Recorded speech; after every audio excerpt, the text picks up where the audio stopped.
Greetings and salutations, everyone, and welcome back to tonight's second half bonus, because it's going to be a whole bunch of encounters and some video clips just to kind of have fun on a Sunday evening. Before we get into it, a couple links. As you know, I rely on Patreon, PayPal, and my merch to help the channel to continue to grow and go. The links to Patreon and PayPal are in the description below. My merch is displayed directly under this video. Also, Dogman Frightening Encounters, Volume 1 through 3, the audiobook version. They were written and researched by Tom Lyons, narrated and produced by me, Jeff Nadolny. Those audiobooks are available on Audible, Amazon, and iTunes, the links to which are also in the description as well. And finally, last but definitely not least, if you'd really like to help support this channel to continue to grow and go, simply subscribe, click the like button, and please leave a comment. It really does help, and guys, it definitely matters. And now, everyone, I have taken far too much of your time. Let's get on with tonight's second half bonus, shall we? We're going to start tonight's second half with some video clips, then a couple encounters, video clips, a couple more encounters, video clips. I hope you guys enjoy tonight's upload.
2 Dogman encounters from the Pacific Northwest, and 1 bonus Alaskan Dogman encounter.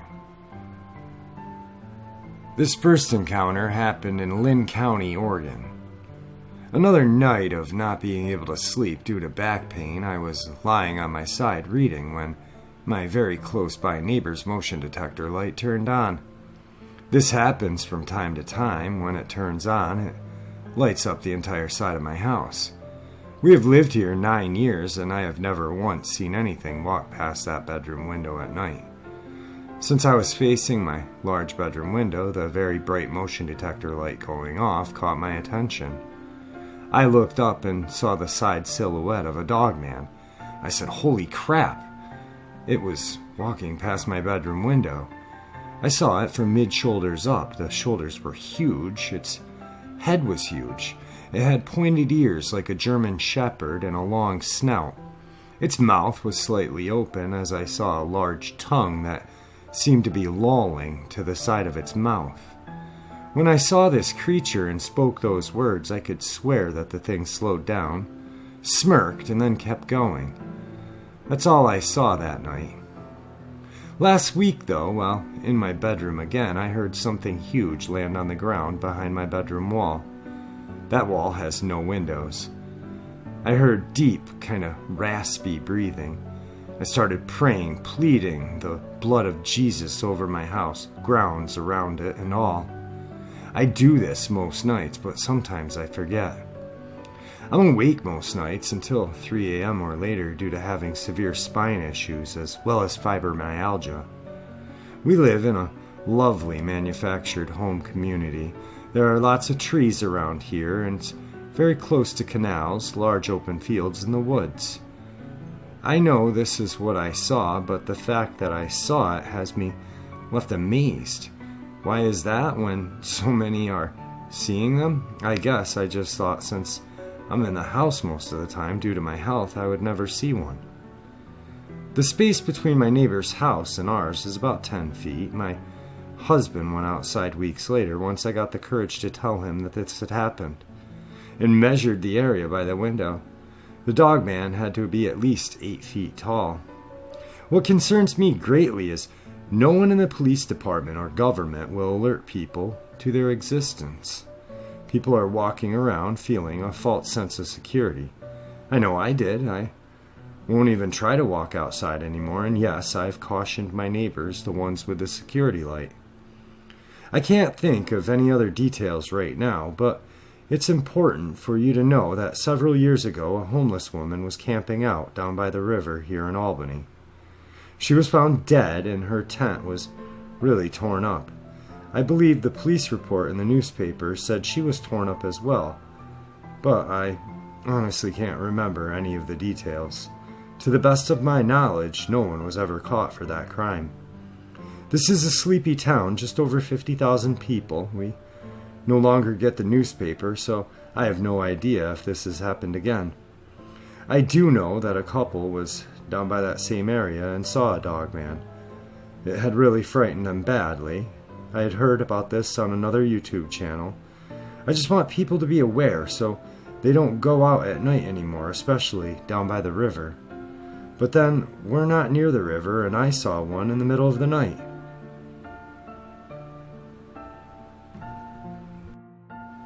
Our second encounter for the night happened in Snohomish County, Washington, late fall of 1997.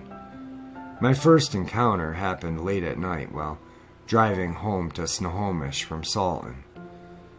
The two towns being about 10 miles apart, I was with my mother, and we had just finished dropping a friend off to her home in Salton. It was late October, and there was an unusual storm going on that night everyone talked about the following day. Tremendous cloud-to-cloud lightning and a very cold, dry wind with no rain. Bright flashes of lightning, loud thunder, and lots of leaves blowing around.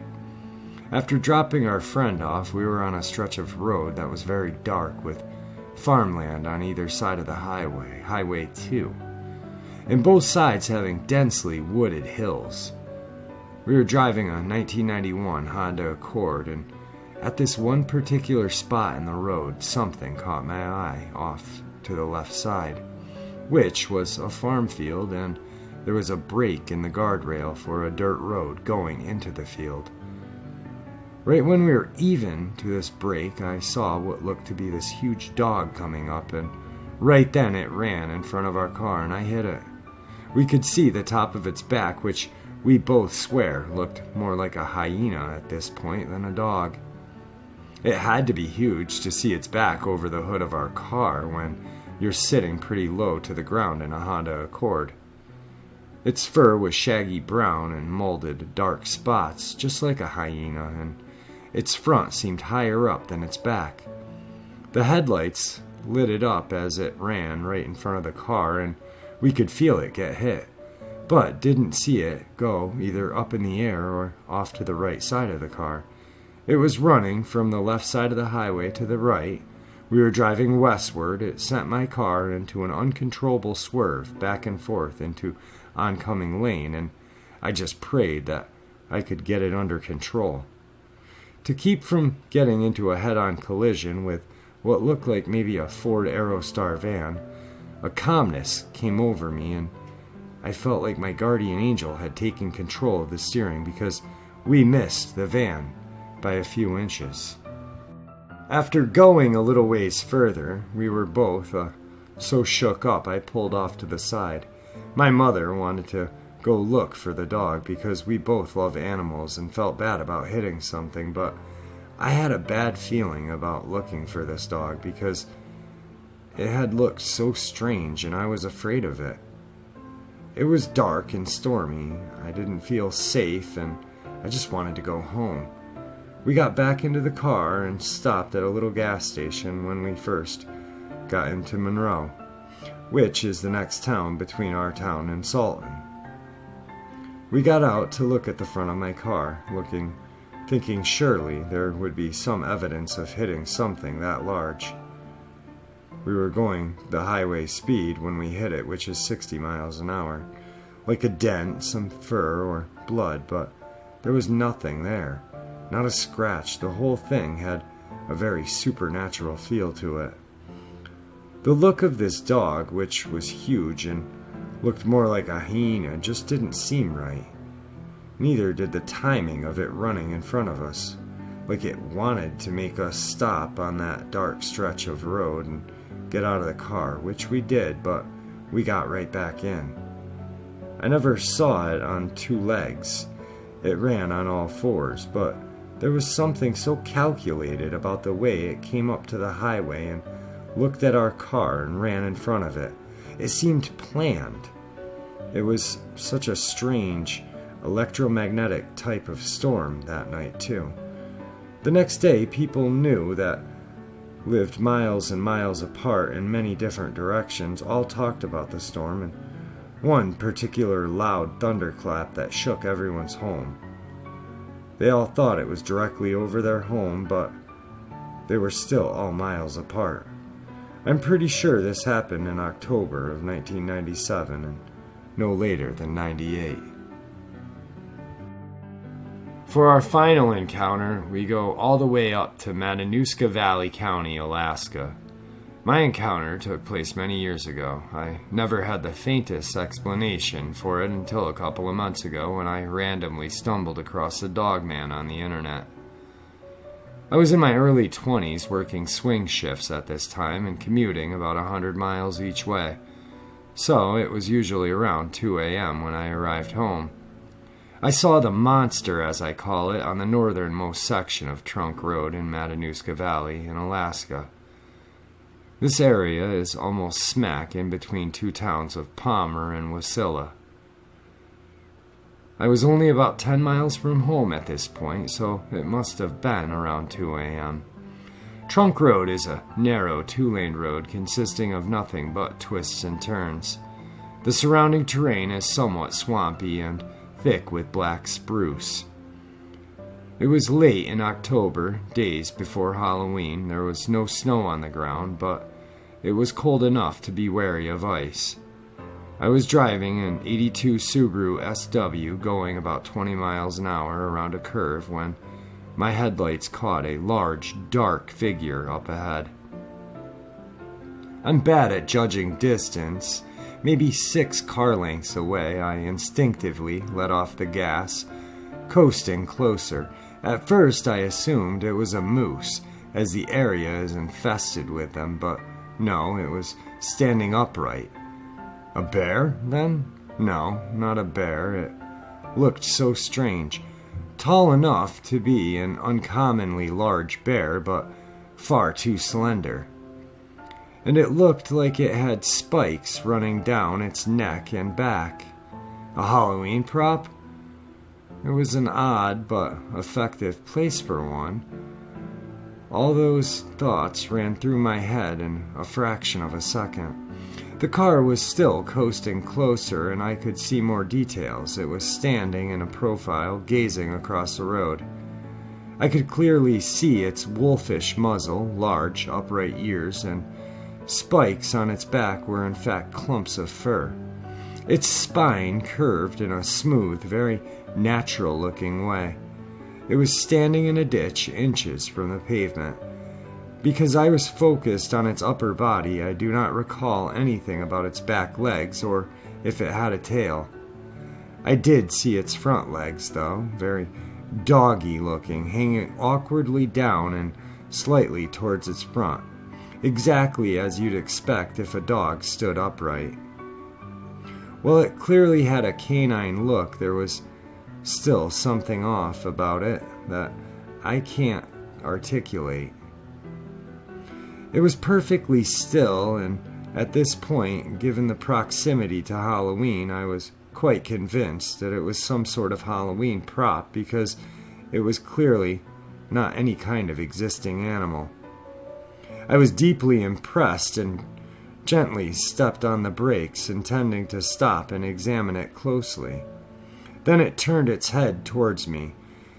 In the tiny fraction of a second that it took to swivel its head, I knew I had made a terrible mistake. The fluidness of its movement removed any and all doubt that this was some kind of prop. It was horribly, terrifyingly alive. The pale, off-white glow of its eyeshine in the headlights destroyed any possibility of it a human in a costume. I think I sat there gaping at it in shock for a few seconds, the car, barely moving by now, but still inching closer. As I was almost upon it, I think it could have leaned forward and just touched the car if it had wanted to. I had to look up to see its face. Again, I'm a bad judge of such things, but I'm 5'4", and it was a hell of a lot taller than me. Tall like a polar bear standing 7 to 8 feet. I really can't say. I snapped out of my trance and slammed on the gas. The car fishtailed, and I prepared myself for death by monster. As I was certain I'd end up in the ditch, but the tires caught the pavement and I drove like a complete maniac all the way home. I did not look back. I have only been on that section of road a few times since, never alone and never in the dark. For the next several years of driving that commute, I went 20 miles out of my way to avoid Trunk Road. The thing never made an aggressive move, but there was something about it that felt very, I don't know, predatorial. I never saw anything remotely like it again, and never heard any stories about that thing in this area. This happened in October of 1998 at around 2 a.m.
Our first Dogman encounter of the evening comes to us from Wise River, Montana.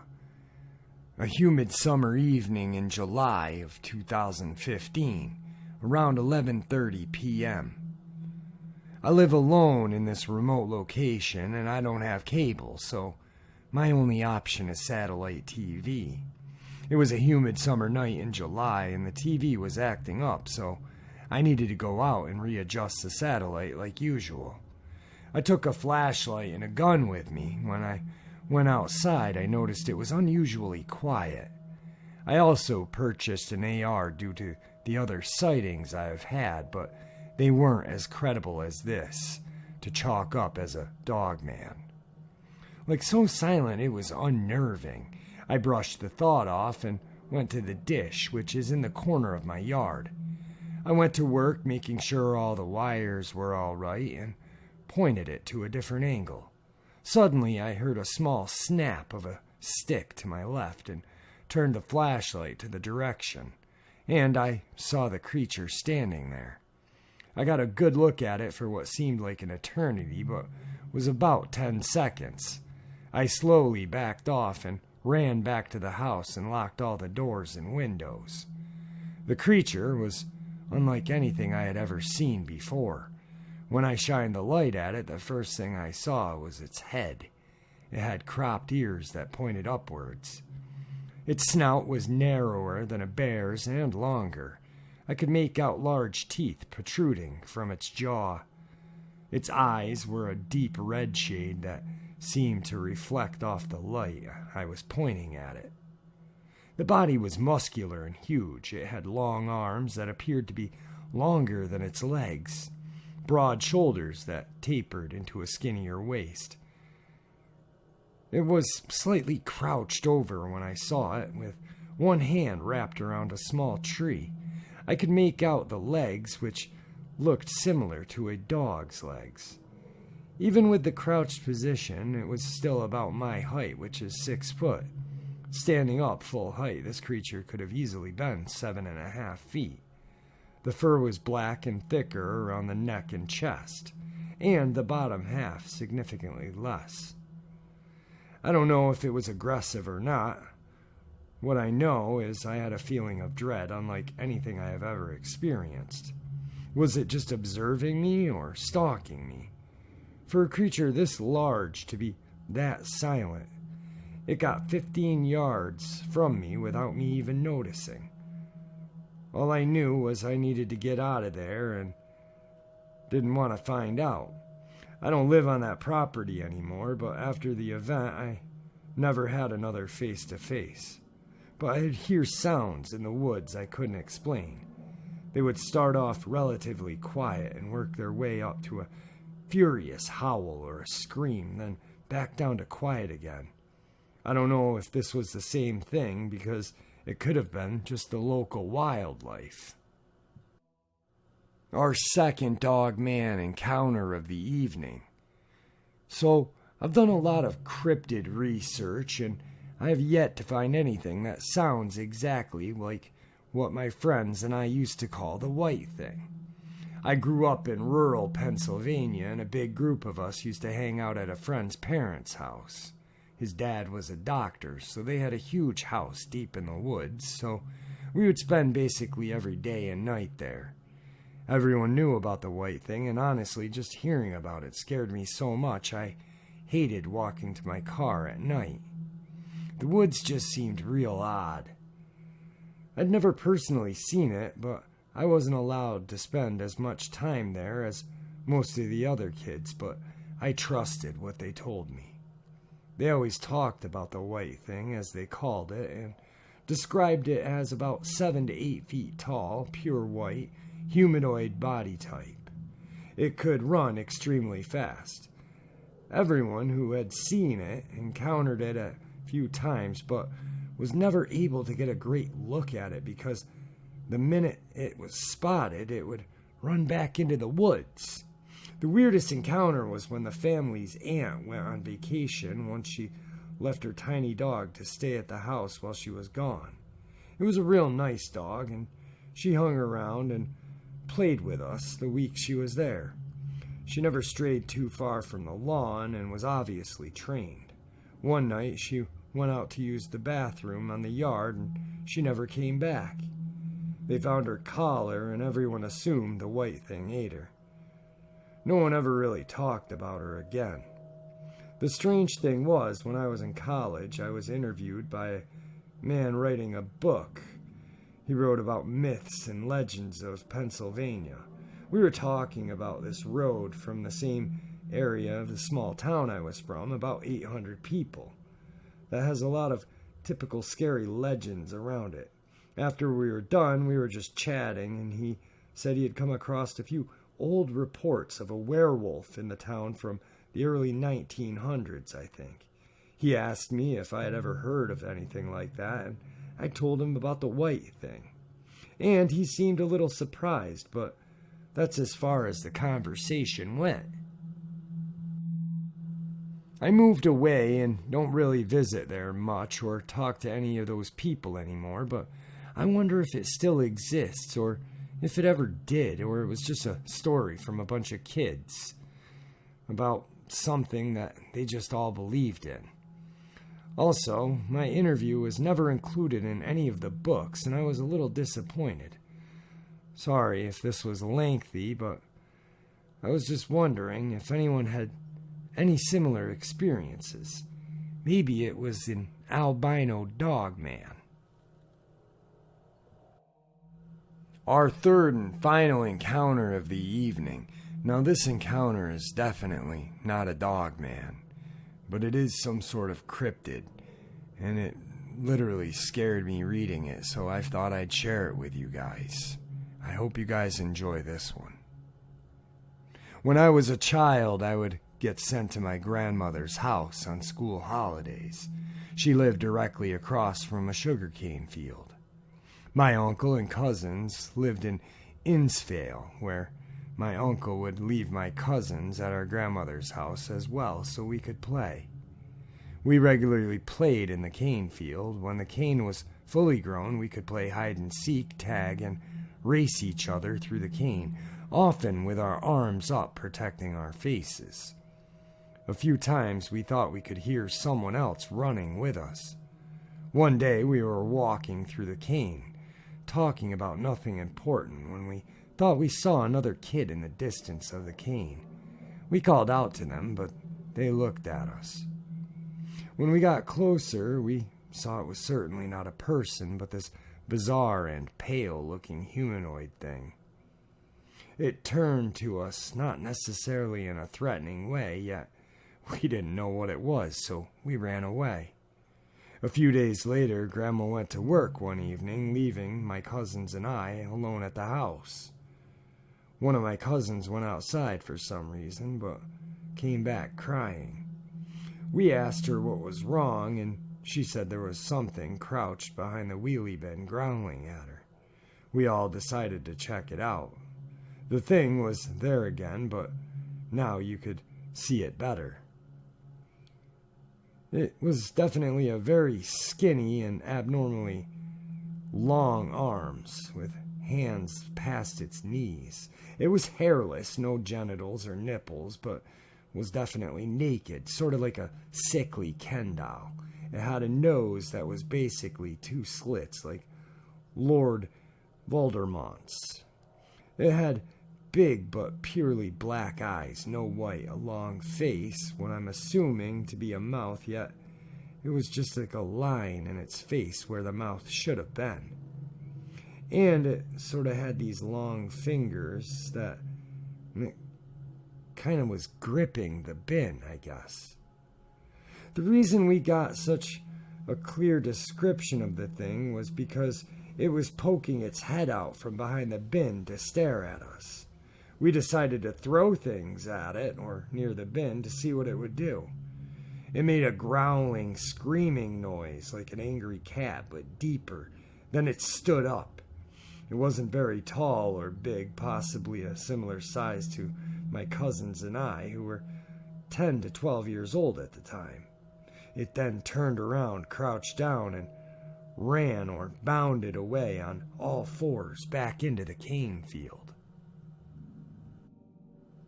We told our parents and Grandma, who ultimately made a joke of it and didn't believe us. My cousins and I no longer play in that cane field. Several months later, that went into the new year, I was sent to Grandma's house again for the school holidays, and my cousins were dropped off as well. One night, we were in the back seat of Grandma's car. Grandma was driving while my uncle was in the passenger seat. While Grandma was reversing out, we all saw the thing crouching in the grass near the cane field. It was illuminated by the car lights. Our Grandma and Uncle thought it was a person, so Grandma turned the car side onto it. Our uncle rolled the window down to ask if they were okay. It then laid flat and straight, then put its face up. My uncle immediately put his window back up.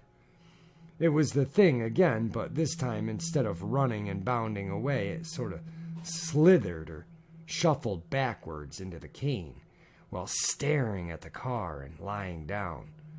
My uncle and our Grandma went quietly while driving, then pretended it never happened. Even years later, they just try to say it never happened. It was a weird dog or a joke that a farmer's inbred kid. The last time I ever saw it was when my cousin and I were sitting on the ledge of Grandma's yard around sunset. We'd been talking for probably about an hour, and I felt as if we were being watched. However, there was no eerie feeling.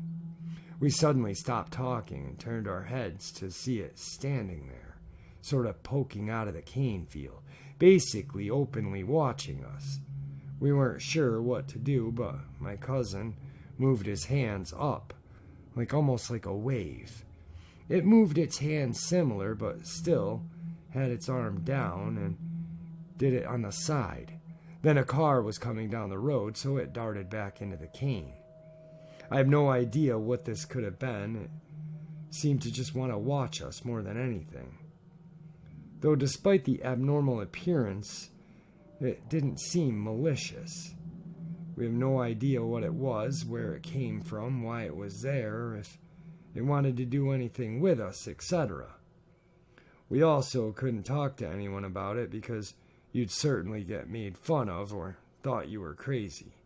5 people saw this thing. My cousins and I certainly saw it more than once, and it seemed to be mainly around when the cane was high.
All right, everyone. I hope you all enjoyed tonight's second half as much as I enjoyed sharing it with you.